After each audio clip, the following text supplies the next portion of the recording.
ஓம் ஸ்ரீ குருப்யோ நமக. Mars media நேயர்கள் எல்லாருக்கும் ஜோதிட குருஜியின் இனிய வணக்கங்கள், வாழ்த்துக்கள், ஆசீர்வாதங்கள். முதல்ல திரைப்பட நடிகரும் ஆன்மீகம் ஜோதிடம் நிபுணத்துவம் பெற்ற திரு ராஜேஷ் அவர்கள் மறைவு எங்களுக்கு ஒரு பேரதிர்ச்சி. ஆழ்ந்த இரங்கல்களை நாங்கள் தெரிவித்துக் கொள்கிறோம். அன்னாரது ஆத்மா சாந்தி அடையட்டும். இந்த அருமையான காணொளியில் நம்ம என்ன பார்க்க போகிறோம் அப்படின்னா, சூரிய பகவானின் அற்புதமான ஒரு நகர்வு பெயர்ச்சி. இந்த சூரிய பகவான் பித்ருக்காரகன், ஆத்மக்காரகன். அதாவது ஒவ்வொரு ஜாதகருக்கும் ஒவ்வொரு ஆத்மக்காரகன் இருப்பாங்க. அதாவது எந்த டிகிரியில் எந்த கிரகம் இருக்கோ அதுதான் ஆத்மக்காரகன். அதுக்கு அடுத்த இதில் வருது அமத்தியக்காரகன்.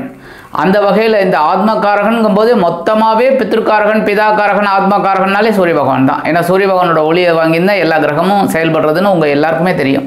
அந்த வகையில் இந்த ஆத்மக்காரகனும் பித்ருக்காரகனமாக சூரிய பகவான் 15/6/2025 முதல் 16/7/2025 வரைக்கும் கிட்டத்தட்ட 32 நாட்கள் இந்த சூரிய பகவான் மிதுன ராசியில் சஞ்சாரம் பண்ண போகிறார். இந்த மிதுன ராசி அப்படிங்கும்போது ஏற்கனவே அங்கே யார் இருக்காங்க? குரு பகவான் இருக்கார்.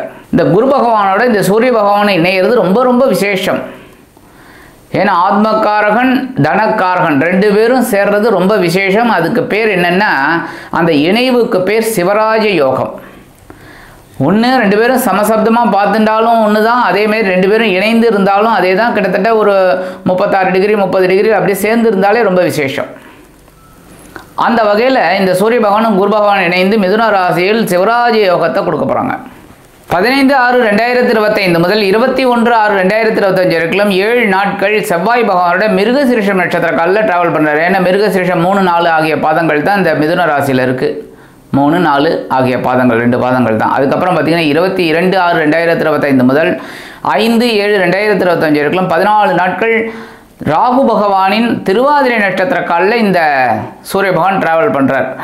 6/7/2025 முதல் 16/7/2025 வரைக்கும் 11 நாட்கள் குரு பகவானோட புனர்பூச நட்சத்திர காலில் இந்த சூரிய பகவான் ட்ராவல் பண்ணுறார். ஆக 32 நாட்கள். 32 நாட்களும் சிவராஜ யோகம் தான். அது சில ராசிகளுக்கு உயர்வுகளை கொடுக்கும். சில ராசிகள் ரொம்ப கவனமாக இருக்கணும். யோகம் அப்படிங்கிறத விட இந்த இடத்துல கொஞ்சம் கஷ்டமான இடம் அப்படிங்கும்போது கொஞ்சம் நம்ம கவனமாக இருக்கிறது நல்லது. அந்த வகையில் இந்த சூரிய பகவான் மிதுன ராசியில் சஞ்சாரம் பண்ணி சில ராசிகளுக்கு அற்புதமான பலன்களை கொடுக்க போகிறார். இந்த காலகட்டத்தில் நம்ம அந்த 32 நாட்களும் சொல்ல வேண்டிய ஸ்லோகம் என்னென்னு தெரியுமா? ஓம் பாஸ்கராய வித்மகே திவாகராய தீமகி தன்னோ சூரிய பிரசோதயாத். ஓம் பாஸ்கராய வித்மகே திவாகராய தீமகி தன்னோ சூரிய பிரச்சோதயாத். இதை சொல்ல ரொம்ப நல்லது. உடல் ஆரோக்கியம் சிறப்பாக இருக்கும். காலையில் எழுந்தோடனே கிழக்கு முகம் நோக்கி நின்று சூரிய பகவானை தியானம் பண்ணுறது ரொம்ப விசேஷம். அடுத்தபடியாக இந்த சூரிய பகவான் மிதுன ராசியில் சஞ்சாரம் பண்ணி ஒவ்வொரு ராசிக்கும் என்னென்ன பலாபலன்களை கொடுக்க போகிறார் அப்படிங்கிறத பற்றி நம்ம இப்போ தெளிவாக பார்ப்போம். இப்போ இந்த பதிவுக்கு போகலாமா? எனதருமை மகர ராசி அன்பர்களே, இந்த அருமையான பதிவில் நம்ம என்ன பார்க்க போகிறோம் அப்படின்னா, சூரிய பகவானின் அற்புதமான ஒரு பயிற்சி. இந்த சூரிய பகவான் உங்களுக்கு அஷ்டமாதிபதி. அதுதான் நான் எப்போவுமே சொல்லுவேன். மகர ராசி அன்பர்களுக்கு ஒவ்வொரு சூரிய பயிற்சியும் சொல்லுவேங்க. நீங்கள் போன சூரிய பயிற்சியில் கூட ரீவைண்ட் பண்ணி பாருங்கள்.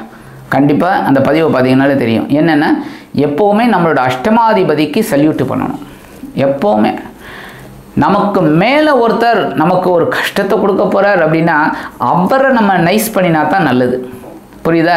ஏன்னா எப்போவுமே ஒரு உத்தியோகம் ஆகட்டும், ஒரு மேனேஜர் அவர் எப்படி இருந்தாலும் இருக்கட்டும், புரியுதா, நமக்கு எதிரியாகவே இருக்கட்டும், ஆனால் அவரால் ஒரு காரியம் ஆகணும்னா நம்ம அவர்கிட்ட போயிட்டு நிற்கணும் தான் ஆகணும். அப்போ தான் நமக்கு அந்த காரியம் ஆகணும். கரெக்டாக? அதேமாரி ஒரு முதலாளிகிட்ட போயிட்டு நம்ம வீரியத்தை காமிக்க முடியுமா?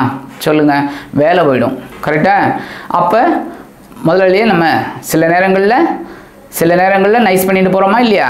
அது மாதிரி தான் சூரிய பகவான் உங்களுக்கு அஷ்டமாதிபதி அப்படிங்கும்போதே தினந்தோறும் சூரிய வழிபாடு பண்ணுங்கள். உங்களோட உடம்பு நல்லாயிருக்கும். உடல் ஆரோக்கியம் நல்லா இருந்தாலே மனசில் ஒரு தெளிவு கிடைக்கும்.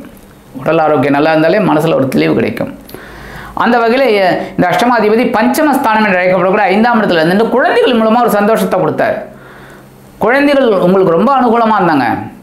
ஆன்மீக பயணம் உங்களுக்கு கிடைச்சது, வெளியூர் வெளிநாட்டு பயணம் உங்களுக்கு கிடைச்சது, எடுக்கிற காரியங்களில் ஒரு சிரத்தையாக இருந்தீங்க, உத்தியோகத்தில் தொழில் வியாபாரத்தில் எல்லாத்துலேயுமே ஒரு முன்னேற்றம் உங்களுக்கு அற்புதமாக இருந்தது. சில பேருக்கு வீடு மனை வாகனம் இதெல்லாம் வாங்கினீங்க, எல்லாமே நல்ல ஒரு முன்னேற்றம். அந்த வகையில் அவர் இப்போ எங்கே வர்றாருன்னு பார்த்தீங்கன்னா உங்களோட பகைரோண ரோகஸ்தானம் என்று அழைக்கப்படக்கூடிய 6ஆம் இடத்துக்கு வர்றார். 6ஆம் இடம் சூப்பர், 6ஆம் இடம் சூப்பர். ஏன்னா உபஜயஸ்தானங்கள் அதுவும் ஒன்று. ஆனால் இந்த இடத்துல குருவும் இருக்காங்க.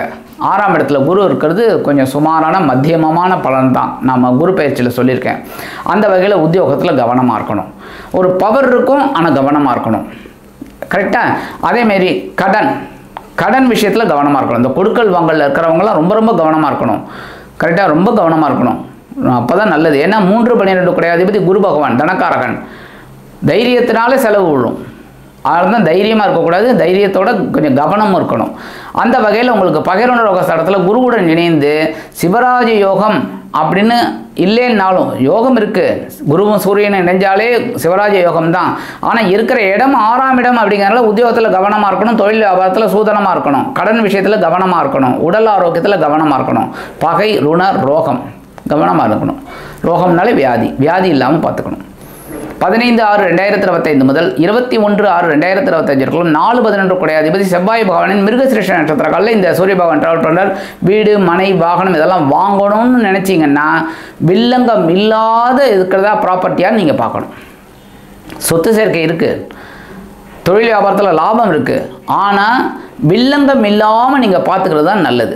அதேமாதிரி உத்தியோகத்தில் சக நண்பர்கள்ட்ட அனாவசியமான அந்த இதெல்லாம் வேண்டாம். உங்களோட பர்சனல் லைஃப்பையும் நீங்கள் டிஸ்கஸ் பண்ண வேண்டாம், அவங்களோட பர்சனல் லைஃப்பையும் நீங்கள் இது பண்ணிக்க வேண்டாம். அப்படியே இருந்தீங்கனால ரொம்ப நல்லது. 22/6/2025 முதல் 5/7/2025 ராகுவின் திருவாதிரை நட்சத்திர காலில் இந்த சூரிய பகவான் டிராவல் பண்ணுற இந்த நேரத்தில் எல்லா விஷயத்துலையும் நீங்கள் கவனமாக இருக்கணும். எல்லா விஷயமும் இது அதுன்னு நான் சொல்ல மாட்டேன், எல்லாமே. முக்கியமாக உத்தியோகம் ஜீவனம் அப்படின்னாலே உத்தியோகம் தொழில் வியாபாரம் ரெண்டுத்துலேயும் ரொம்ப கவனமாக இருக்கணும். ஸ்ட்ரிக்ட்டு அப்படிங்கிறது இல்லைனாலும் கொஞ்சம் நிதானமாக செயல்படுறது நல்லதுங்க. அடுத்தபடியாக உடல் ஆரோக்கியத்தில் கவனமாக இருக்கணும். ஏன்னா எப்போவுமே ராகு வந்து பிரம்மாண்டம் யோகக்காரகன், யோகத்தையும் தருவார். ஆனால் அதே சமயம் பிரம்மாண்டமான சில வேலைகளையும் செஞ்சு நம்மளை மாட்டி விடுவார். அதுக்கு தான் கரெக்டாக சமசப்தமான இடத்துல பார்த்தீங்கன்னாக்க கேது இருப்பார். ஏன்னா ஞானம், நீ இப்படிலாம் ஆடினா நான் இப்படி அடக்குவேன் அப்படின்னு தான். ஆடினவங்க எல்லாமே அடங்கி தான் போயிருக்காங்க. கரெக்டாக நீங்கள் எடுத்து பார்த்தாலே தெரியும், எல்லாரோட ஹிஸ்ட்ரியும் எடுத்து பார்த்தீங்கன்னா கண்டிப்பாக கிடைக்கும் ஆடினவர்கள். அப்போ இந்த இடத்துல பிரம்மாண்டமான ஒரு யோசனையெல்லாம் கொடுப்பார். தேவையில்லாத யோசனை, உள்ள யோசனை எதுவுமே கொடுப்பார். நீங்கள் தான் அதை பிரிக்கணும். அன்னம் மாதிரி பால் தண்ணி பிரிக்கிற மாதிரி நீங்கள் பிரிக்கணும். பிரித்து எது நம்ம எடுத்துக்கிட்டால் கரெக்டாக இருக்குது அப்படின்னு கண்டிப்பாக நீங்கள் செய்வீங்க. ஏன் அப்படின்னா மகர ராசி என்பர்கள் ராசிநாதன் சனி பகவான் போதே யோசனை ஜாஸ்தி இருக்கும். கொஞ்சம் காலதாமதம் அப்படின்னாலும் யோசனை கரெக்டாக இருக்கும். ஸோ அந்த யோசனையை நீங்கள் இப்போ எடுத்துக்கணும். 6/7/2025 முதல் 16/7/2025 இருக்கும் 3-12 கூடிய அதிபதி குரு பகவானின் புனர்பூச நட்சத்திர காலில் டிராவல் பண்ணுறார். உடன்பிறப்புகள், அதுவும் இளைய உடன்பிறப்புகள் மூலமாக கொஞ்சம் குழப்பம் இருக்கும், டென்ஷன், தேவையில்லாத பிரச்சனை, அதுலேயே உங்களுக்கு ஒரு பிரிவினை அதெல்லாம் வரத்துக்கு வாய்ப்பு இருக்குது. தேவையில்லாதது. அதுவும் இல்லாமல் அரசியல்வாதிகள்லாம் ரொம்ப கவனமாக செயல்படணும், பொறுமையாக. இப்போ இந்த காலகட்டத்தில் எதிர்பாராத ஒரு செலவு உங்களுக்கு இருக்குங்க. அந்த செலவை சுப செலவாக நீங்கள் எடுத்துக்கணும். அதுக்கு உடல் ஆரோக்கியத்தில் கவனமாக இருந்தீங்கன்னா மருத்துவ செலவுகள் வராது, அசுப செலவுகள் வராது. கரெக்டாக? அப்போ உடல் ஆரோக்கியத்தில் கவனமாக இருங்க. ஆனாலும் எதிர்பார்த்த அல்லது எதிர்பாராத வெளியூர் அல்லது வெளிநாட்டு பயணம் உங்களுக்கு அற்புதமாக இருக்கும். இந்த காலகட்டத்தில் வெளியூர் போய் படிக்கணும், வெளிநாடு போய் படிக்கணும்னா அவங்களுக்கெல்லாம் ஒரு உச்சிதமான காலகட்டம். தாராளமாக நீங்கள் முயற்சிகளை மேற்கொள்ளலாம். ஆக இந்த காலகட்டத்தில் பரிகாரமாக என்ன பண்ணினா ரொம்ப விசேஷம் அப்படின்னா, சூரிய பகவானுக்கு நீங்கள் ஞாயிற்றுக்கிழமை போயிட்டு நெய் தீபம் ஏற்றிட்டு கோதுமை உங்களால் முடிஞ்ச தானம் பண்ணுங்கோ. உங்களால் யதாசக்தி, உங்களால் எது முடியறதோ எவ்வளவு கொடுக்க முடியுமோ அவ்வளோ கொடுங்க. நெய் தீபம் கண்டிப்பாக போடுங்க. சூரிய பகவான் காயத்ரி சொல்லிட்டு வாங்க, அற்புதமான பலன்கள் கண்டிப்பாக கிடைக்கும். ஆக இந்த சின்ன பரிகாரம் பண்ணிங்கனாலே பகைருண ரோகஸ்தானத்தில் உங்களது அஷ்டமாதிபதி எப்போவுமே பார்த்திங்கன்னா 8ஆம் இடத்து அதிபதி 6ஆம் இடத்துல இருக்கிறது ரெண்டுமே பார்த்திங்கன்னா மறைவு ஸ்தானம். 8ஆம் இடமும் மறைவு, 6ஆம் இடமும் மறைவு. இந்த ரெண்டுமே இருக்கும்போது திடீர்னு ஒன்றுக்கு ஒன்று வேலை செய்ய ஆரம்பிக்கும். அதனால தான் எல்லா விஷயத்துலையும் நம்ம கவனமாக இருக்கணும். ஏன்னா மறைவு அப்படிங்கும்போது ரொம்ப கவனமாக இருக்கணும் ஒவ்வொரு விஷயத்துலையும். ஆக இந்த சின்ன பரிகாரம், நீங்கள் இந்த கோதுமை தானம், இந்த நெய் தீபம் ஏற்றுறது, சூரிய பகவான் காயத்ரி சொல்கிறது, இதை சொன்னீங்கனாலே அஷ்டமாதிபதி பகைரோன ரோகஸ்தானத்தில் குருவுடன் இணைந்து சில அற்புதமான யோகங்களை கண்டிப்பாக கொடுப்பார் என்று கூறி விடைபெறுகிறேன். நன்றி, வணக்கம். மீண்டும் ஒரு அருமையான பதிவில் நான் உங்களை மனமகிழ்ச்சியோடு சந்திக்கிறேன். வாழ்த்துக்கள். வாழ்க வளமுடன். இந்த சேனல் உங்களுக்கு பிடிச்சிருந்தா மறக்காம சப்ஸ்கிரைப் பண்ணுங்க, ஷேர் பண்ணுங்க, லைக் பண்ணுங்க, கமெண்ட் பண்ணுங்க.